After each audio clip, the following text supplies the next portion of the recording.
Okay, we're going to just look at a very, very interesting story now. Kathputli Colony. This is a 50-year-old settlement of street performers, a site which will be Delhi's tallest building, that's Raheja Phoenix.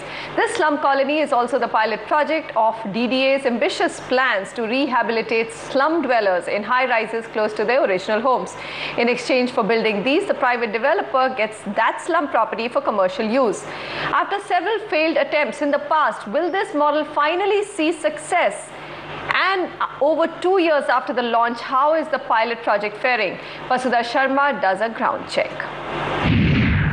For over 50 years, Kathputli Colony has been home to the country's most talented magicians, puppeteers and singers. But with the metro in the vicinity, this area is now prime property that will soon give way to Delhi's tallest tower.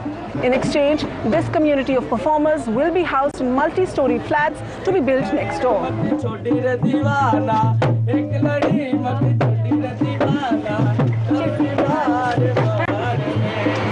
This in-situ model of relocating slums at their existing location is a first for Delhi. Under a public-private partnership with the Delhi Development Authority, Raheja developers will clear this slum colony, build multi-story flats for the dwellers right here, and in return get close to a hectare to build a high-end residential complex and a commercial project here.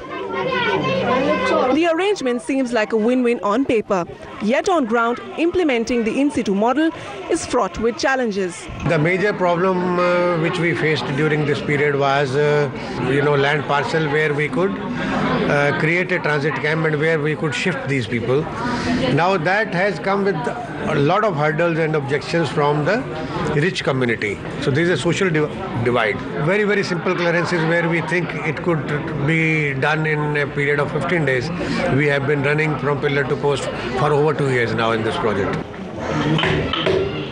This project will serve as the example for redevelopment of 20 other slum clusters in the city, and several challenges have already surfaced. Only a select group of 2,800 families will be covered and be relocated to transit camps. Ensuring a smooth exit and dealing with those left out of this rehabilitation exercise will be another challenge for the DDA and the developer. For now, there is also a simmering discontent over the makeshift camps. सुनाई में सारे के बहुत छोटे घर है, नहीं उसमें एडजस्ट नहीं हो पाएंगे हमारे लोग। बीच में एक तूफान आया था यहाँ, तो उस तूफान में वो छतें उड़ गई। जब उनका एक बारिश में उसका ये हाल है, तो मान लीजिए हम साल या 2 साल या 3 साल वहाँ हमको रहना पड़े तो क्या हाल होगा? Used to living in open spaces rooted to the ground, these people are skeptical about living in the 30 square feet flats they will be given in tall high rises. अब इसमें भी फ्री में अभी तो घरे इसमें भी एडजस्ट नहीं हो पा रहे, तो वो तो फिर में उसमें मीटर लग जाएंगे, पानी का बिल, हर चीज का bill. The socio-economic upheaval and the logistical implications are both challenging.